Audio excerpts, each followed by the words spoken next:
수시로 어느 대학에 지원하는 게 좋을까 지원 전략을 짤 때 생각해야 될 것들이 많죠. 내 내신 성적과 과거 입시 결과를 비교해 보기도 하고 학생부를 다시 점검하면서 이게 다른 학생들과 비교했을 때 경쟁력이 있을까? 이런 것도 분석해 봐야 되기도 하고요. 또 올해 학생들의 지원 성향은 어떨까 생각해 보기도 해야 되고 여러 가지로 신경 써야 할 것들이 굉장히 많습니다. 각각 하나하나 모두 다 소홀히 할 수 없는 것들이죠.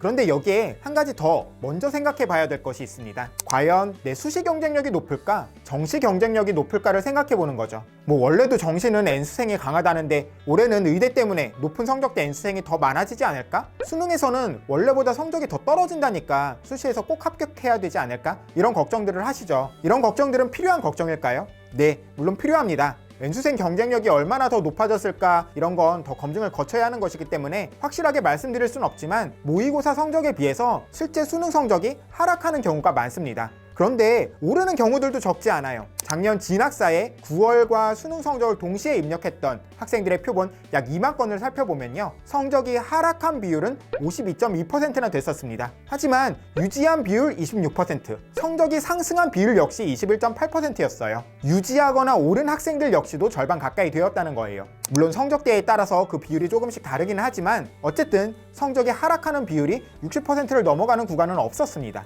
그러니까 수능에 대해서 너무 겁먹으실 필요는 없습니다. 그리고 또 이렇게 겁을 먹는 데에는 정시로는 어느 대학에 합격할 수 있을까? 이런 거에 대해서 감이 없기 때문인 것도 있어요.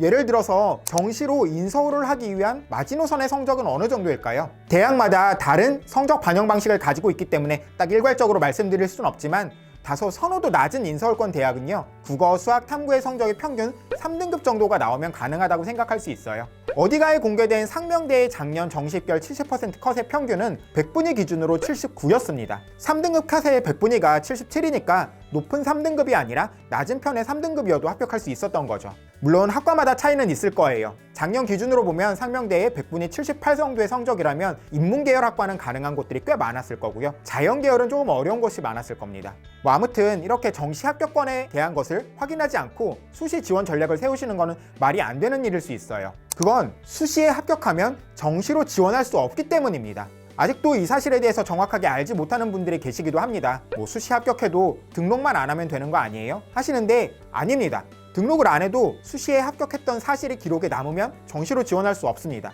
심지어 막판에는 대학이 전화를 걸어서 추가 합격 사실을 알리는데 전화를 못 받아서 아니면 안 받아서 취업 사실을 확인하지 못했다고 해도 그건 내 잘못이에요. 정시로 지원할 수 없습니다.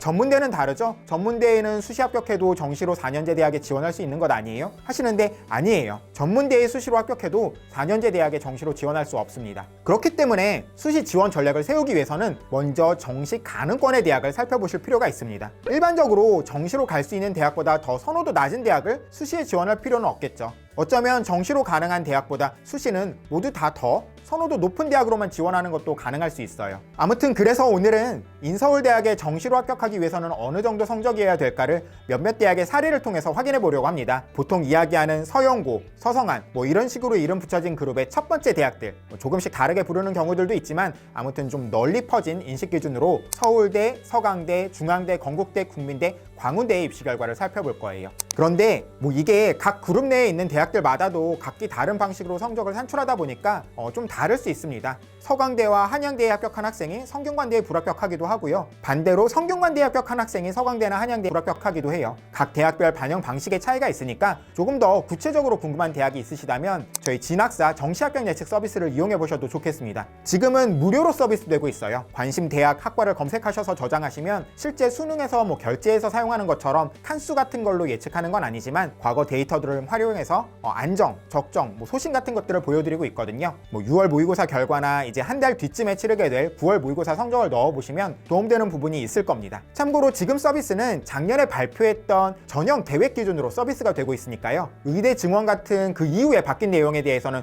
반영이 되지 않는다는 점, 올해 수시 서비스는 모든 변경 사항에 반영되어 있지만 정시는 아직 올해 변경이 모두 다 반영된 건 아니라는 점 양해 부탁드리겠습니다. 자, 그럼 이제 각 대학의 입학 성적을 확인해 볼게요.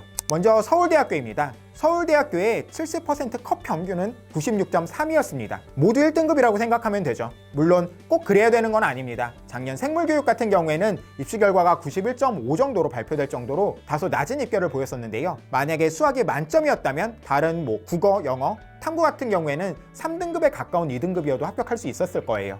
그렇다고 해서 이 점수면 서울대 갈 수 있으니까 수시는 안 써도 되겠네, 아니면 의대만 써도 되겠네, 이렇게 생각하시면 안 되긴 하겠죠. 정시 합격권은 평균적인 성적을 기준으로 생각하시는 게 좋을 겁니다. 서강대는 모집 단위의 수가 적은 편이어서 입결의 편차가 그렇게 크진 않습니다. 의대가 없기도 하고요. 그래도 가장 높은 곳은 계약학과인 시스템 반도체공으로 93.3이었습니다. 백분위가 가장 낮은 곳은 영문학부와 중국문화학과로 90.5였어요. 그치만 서강대는 수학의 반영 비율이 매우 높은 편이죠. 인문, 자연 모두 마찬가지입니다. 그래서 평균 백분위는 같더라도 수학의 성적이 높고 다른 성적이 낮아서 90.5인 것과 수학 성적이 낮고 다른 게 높아서 90.5인 것에는 차이가 있어요. 환산 점수로 보면 영문학부의 70% 컷은 500.73인데 중국문화학과는 499.35거든요. 그러니까 서강대의 경우에는 수학 성적이 우수하다면 탐구 성적이 다소 낮아도 이 평균 백분위보다 다소 낮아도 합격할 수 있겠네 생각하실 수 있고요. 수학 성적이 별로 안 좋으시다면 이 백분위 91.6보다는 꽤 많이 높아야 되겠구나, 이렇게 판단하시는 게 좋겠습니다.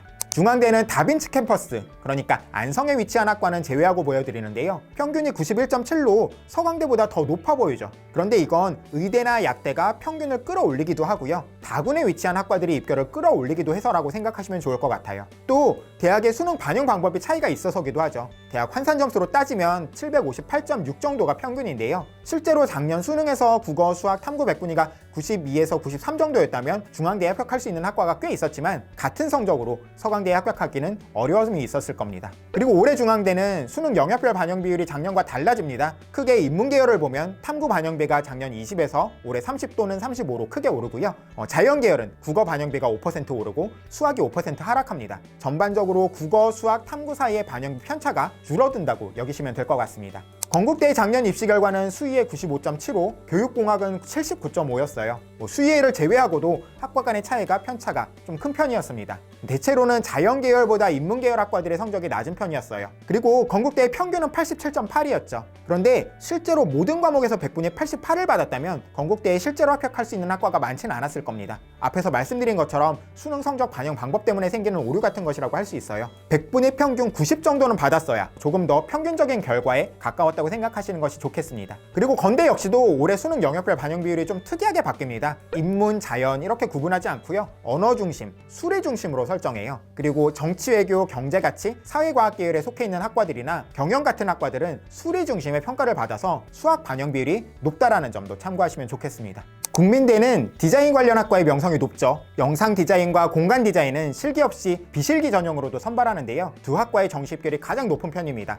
평균 백분위 90 이상이어야 되고요. 반대로 작년에 입시 결과가 낮았던 쪽은 전자, 화학 재료로 83.5 정도의 백분위 입결을 보였습니다. 평균은 86.8이었는데요. 영어 2등급에 나머지 모두 87이라는 백분위를 받았다면 아마 대부분 학과에 합격할 수 있었을 겁니다. 조금 더 현실적인 중간 입결은 백분위가 각각 84, 85 정도만 되어도 합격할 수 있는 모집 단위가 꽤 있었을 것 같습니다. 광운대는 가장 입시 결과가 높았던 곳이 AI 로봇 전공으로 81.7, 수학과 화학과는 가장 낮아서 77.8이었습니다. 평균이 79.7로 80이 되지 않을 정도로 입시 결과가 다소 낮아 보이죠. 실제로도 영어 2등급의 나머지 모두 백분위 80을 받았다면 많은 학과들이 합격할 수 있었던 것으로 보입니다. 하지만 재작년 81.4에서 전반적으로 입시 결과가 꽤 낮아졌던 거니까 만약에 광운대를 목표로 하신다면요, 80보다는 조금 더 높은 성적을 받아야겠다고 생각하시면서 수능을 준비하시는 것이 좋겠습니다. 자, 이렇게 일부 대학의 정시 입결에 대해서 살펴봤는데요. 말씀드렸지만 백분위로 보는 입시 결과와 실제 입시 결과 사이에는 차이가 있습니다. 수능 영역별 반영 비율 등이 적용되지 않는 백분위 입결이어서 실제와는 차이가 생길 수 있어요. 그래서 앞에서 말씀드린 것처럼 진학사 서비스를 활용해 보시는 것을 권해드렸습니다. 물론 올해 6월 모의고사와 작년 수능의 차이 등등 여러 가지 고려하셔야 될 게 있겠지만 아무튼 정시에 대한 감을 익히고 나서 수시를 지원하자, 그게 수시 지원 전략의 첫 번째가 될 수 있다고 받아들이시면 좋겠습니다. 자, 그럼 오늘 영상은 여기서 마치고요. 다음에 다른 주제로 다시 인사드리겠습니다. 감사합니다.